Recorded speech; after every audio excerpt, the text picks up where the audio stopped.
पाया जाता है किस प्रोग्राम MS वर्ड में, एक्सेल में, पावर पॉइंट में या ऑल।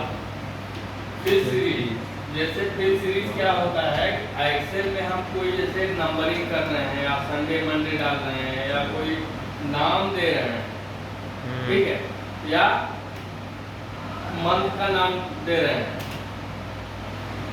तो उसमें हम एक सेल में इंटर करते हैं मैटर को, उसके बाद सेल को एक्टिव करके दाहिने साइड जो उसको पॉइंटर होता है हेड फिल बोलते हैं, ठीक। जब आपका पॉइंटर प्लस जो है हल्का पतला हो जाए तो वहां से आप ड्रैग कर सकते हो, तो क्या होता है कि जो आप ऊपर लिखे हो वही सेम नीचे तक आ जाता है कभी कभी।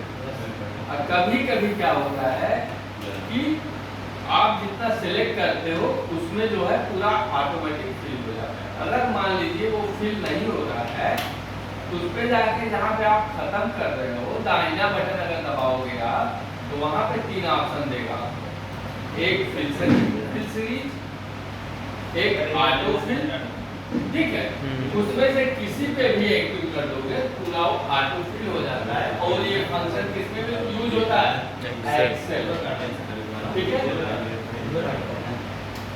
दूसरा MS वर्ड का नवीनतम वर्जन है MS वर्ड 2007, वर्ड 2010, वर्ड 2012 या नन। तो नवीनतम वर्जन क्या होगा MS वर्ड का। कभी कभी इस क्वेश्चन को इस तरह भी पूछता है, MS वर्ड संबंधित है, यहाँ पे जो ऑप्शन दिया गया यहाँ पे MS ऑफिस कर देता है उसका वर्जन, ठीक है।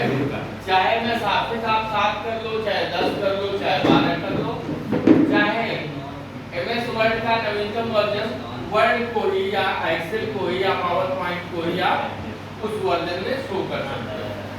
इसमें क्या हो जाएगा आपका नवीनतम वर्जन, सबसे ज्यादा नवीनतम कौन सा है, वर्ड 2012। अगर मान लीजिए इसी को वो प्राचीनतम पूछता है, जो ऑप्शन आपका दिया गया है, तो सबसे इसमें प्राचीनतम क्या होगा, 2007 होगा। लेकिन इसमें आधुनिक पूछा गया है, नवीनतम को 2012 हो जाएगा, ठीक है। नेक्स्ट है वर्ड में प्रिंट प्रीव्यू कमांड किस मेनू में पाया जाता है, फाइल में, एडिट में, व्यू में, टूल। तो वर्ड में एडिट फंक्शन नहीं होता है, ठीक है, एडिट कोई मेनू नहीं होता है। एडिट फंक्शन हो सकता है कि आप जो वर्क कर रहे हो, वर्क एरिया वो एडिट हो जाएगा, लेकिन मेनू नहीं होता है। इसलिए इसमें हो गया आपका फाइल, व्यू और टूल।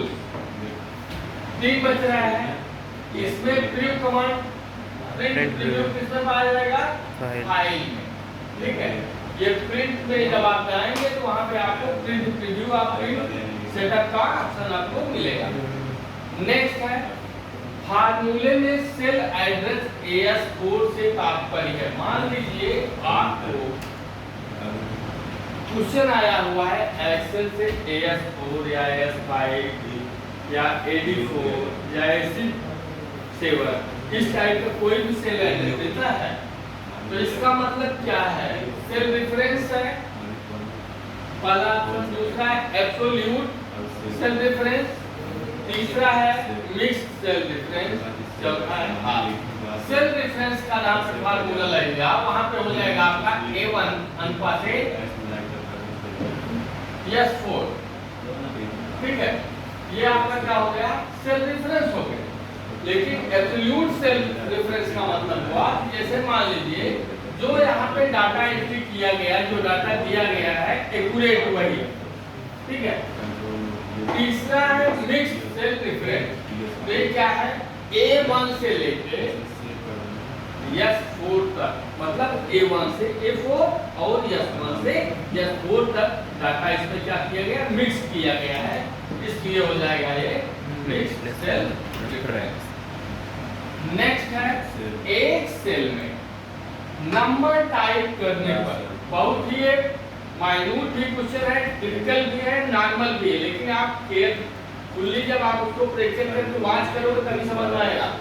एक सेल में नंबर टाइप करने पर अलाइनमेंट होता है। जैसे मान लीजिए किसी सेल में कोई भी डाटा हम एंट्री कर रहे हैं, कोई भी नंबर हम लिख रहे हैं या अल्फाबेट लिख रहे हैं, ठीक है, तो अलाइनमेंट उसका जो डिफॉल्ट टाइप करने पर अलाइनमेंट का मतलब हुआ डिफॉल्ट, जो भी हम लिखते हैं उसके बाद नॉर्मली वो किस तरफ चलता है, अलाइनमेंट किस तरफ भागेगा, वो left right centre justified, justified को सीधा करने के लिए, है ना। सेंटर बीच से लिखेगा राइट लेफ्ट, लेफ्ट का मतलब हुआ दाहिने से बाएं और राइट का मतलब हुआ बाएं से दाएं, तो किस तरफ चलता है, हम जो भी लिखते हैं बाएं से दाहिने चलता है, ये हो जाएगा इसमें राइट। थोड़ा टेक्निकल क्वेश्चन है, इसको क्लियर करिएगा। नेक्स्ट है किस मेनू में स्पेलिंग कमांड पाई जाती है, होम इंसर्ट व्यू रिव्यू, किसमें स्पेलिंग चेकअप,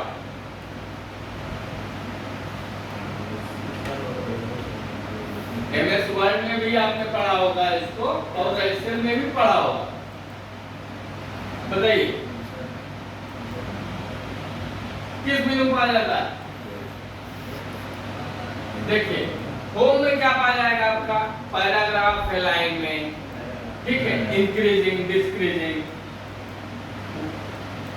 टेक्स्ट कलर, ठीक है, या टेक्स्ट कलर के अलावा बैकग्राउंड कलर, ठीक है। इंसर्ट में सब कुछ हमको रेडीमेड मिलता है, इसमें स्पेलिंग चेकअप नहीं होता। व्यू, ये व्यू जो होता है ये आपका फीचर चेंज करता है, तो बच क्या रहा है रिव्यू, रिव्यू में आपका स्पेलिंग चेकअप या ग्रामर चेकअप कमांड पाया जाता है। नेक्स्ट है एक छोटी वेबसाइट, ये इंटरनेट से क्वेश्चन के लिए आपको स्पेस खरीदना पड़ेगा। मान लीजिए हम कोई छोटी वेबसाइट बना रहे हैं, है ना, उस वेबसाइट को बनाने के लिए जो भी हमारा स्टोरेज होगा, स्पेसिंग होगी नेट पे के लिए, इंटरनेट के लिए जो भी हमारी क्लाउड में स्पेसिंग जाएगी उसको हमको खरीदना पड़ता है। इस खरीदने के लिए हमको किससे परमिशन लेना होगा, नेटवर्क एडमिनिस्ट्रेशन, नेटवर्क के प्रशासनिक विभाग से। टेलीफोन एक्सचेंज, टेलीफोन एक्सचेंज जब रह भी गया है, नाम मात्र का रह गया, मान लीजिए अब टाटा आ रहे हैं तो हो सकता है कि BSNL जिंदा हो जाए। ISP और नन, जैसे हम नेट पैक करवाते हैं, तो नेट पैक का चार्ज सिर्फ नेट चलाने से नहीं है, उसमें जो भी हम सेव करते हैं, जो हम डाउनलोड करते हैं, जो हम शेयर करते हैं क्लाउड पे, इंटरनेट पे, उसकी भी एक फिक्स क्या होती है, स्टोरेज होती है। उस स्टोरेज को हमको परमिशन किससे लेना पड़ता है, इंटरनेट से। नेट पैक के साथ वो सब जुड़ा होता है, तो ये हम किससे लेते हैं, ISP से, इंटरनेट सर्विस प्रोवाइडर इसका नाम होता है, ठीक है, इसी से हमको परमिशन लेनी पड़ती है।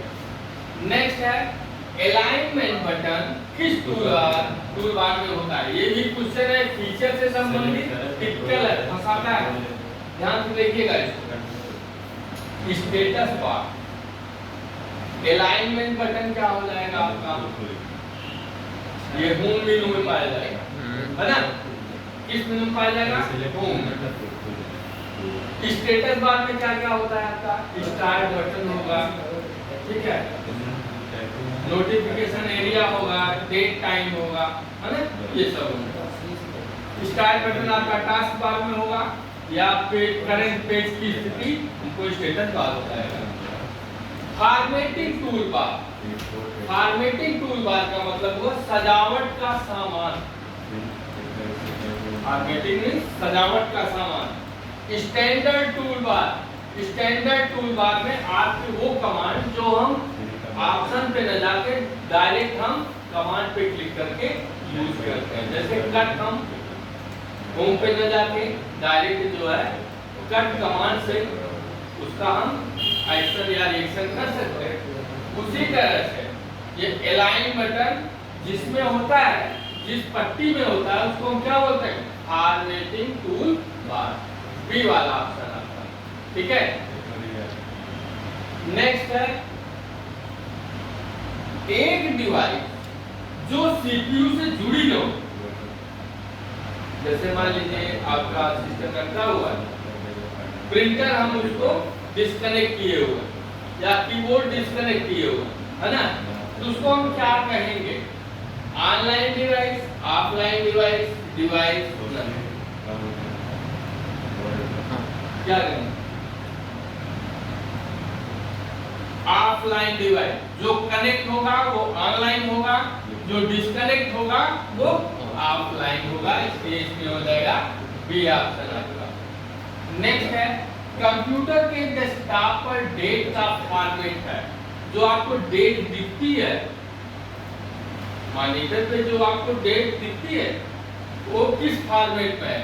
डेट मंथ ईयर, या मंथ डेट ईयर, या ईयर मंथ डेट, या नहीं?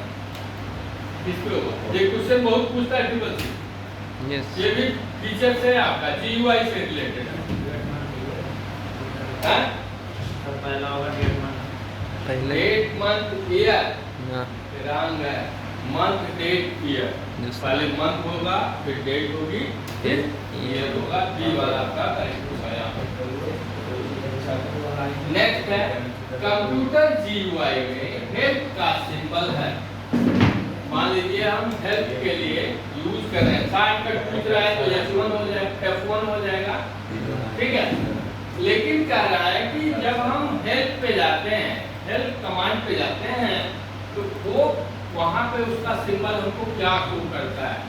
@ Equal plus question mark, correct. Next है लेन, एक्सेल में वैल्यू के रूप में दर्शाता है अंक को, पूरे अंक को, अक्षर को, या पूरे अक्षर को। लेन इक्वल लेन एक्सेल का है पूरे अक्षर को, करेक्ट। ये डी वाला आपका करेक्ट हो जाएगा। नेक्स्ट है साइज ऑफ 200 रुपए नोट। डिजिटल का क्वेश्चन है, इस पे क्वेश्चन पूछता है, कभी कलर पूछता है, कभी साइज पूछता है ना। तो यहाँ पे क्या पूछ रहा है? साइज। साइज ऑफ 200 रुपए नोट। 200 रुपए का नोट का साइज क्या है? देखिए पहला ऑप्शन है 142 mm गुणे 66 mm, ठीक। दूसरा है 146 mm गुणे 66 mm, तीसरा है 150 mm गुणे 66 mm, चौथा है 166 mm गुणे 66 mm। अब बताइए इसमें क्या होगा? इसमें 4 क्वेश्चन समाहित हैं। देखिए ये है 100 रुपए की साइज, 142 गुणे 66, ठीक। 146 गुणे 66 के 200 रुपए दोनों की साइज है। 150 mm गुणे 66 ये 500 रुपए की साइज है, और 166 गुणे 66 ये 2000 रुपए की साइज है। यहाँ पे आप कर लीजिए 100, यहाँ पे 200, 500 और यहाँ पे 2000। ठीक। नेक्स्ट क्वेश्चन देखिए, लाइनेक्स ओएस का हृदय है मेमोरी, सेल, कर्नल, नट। क्या ये भी क्वेश्चन बहुत पूछता है। इसमें से 8-10 क्वेश्चन इस तरह के हैं जो आपको 10 में से 5 क्वेश्चन मिलेंगे ही मिलेंगे ट्रिपल सी।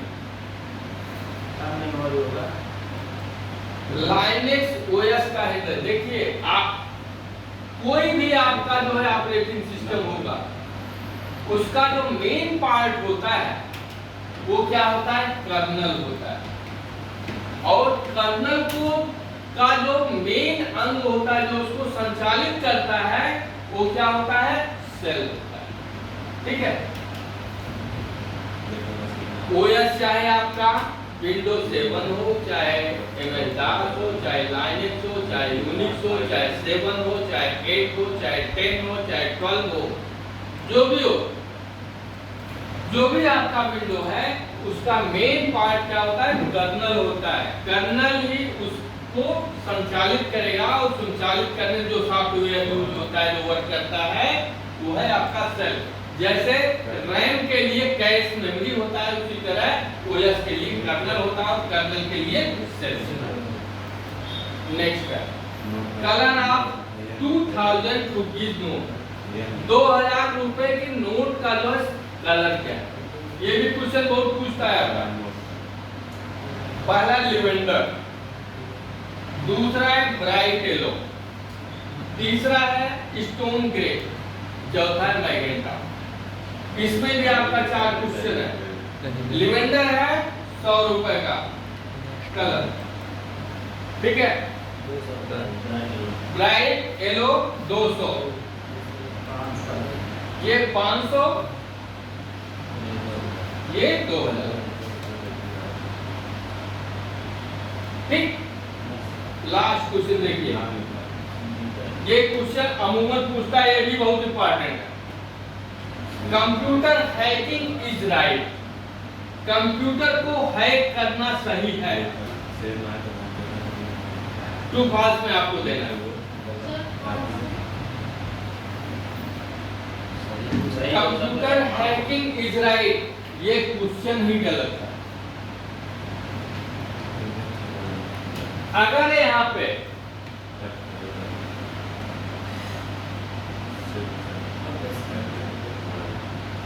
सम टाइम हो जाए, सम टाइम टू कुछ समय के लिए कंप्यूटर हैक करना सही, लेकिन सम टाइम की जगह पे यदि यहाँ क्या हो जाए, ऑलवेज या सदैव। कंप्यूटर हैकिंग सदैव इज राइट या ऑलवेज इज राइट, तब ये फॉल्स हो जाएगा। क्योंकि कुछ समय के लिए, जैसे मान लीजिए कहीं कोई क्राइम हुआ है, उसका हमको लोकेशन लेना है, ठीक है, चाहे क्रिमिनल का, चाहे उससे रिलेटेड किसी व्यक्ति का, तब हैकिंग करना आपका सही है। लेकिन ऑलवेज, सदैव, मतलब वो हम पेशा बना लें कि हमको हैकिंग करके दूसरे के खाते से पैसा उड़ाना है, तो क्या है, रॉन्ग है, तब वो साइबर क्राइम में आएगा, आपको सजा हो जाएगी, ठीक है। तो ऑलवेज फॉल्स, समटाइम्स राइट। कुछ समय के लिए ट्रू होगा, लेकिन ऑलवेज के लिए फॉल्स होगा।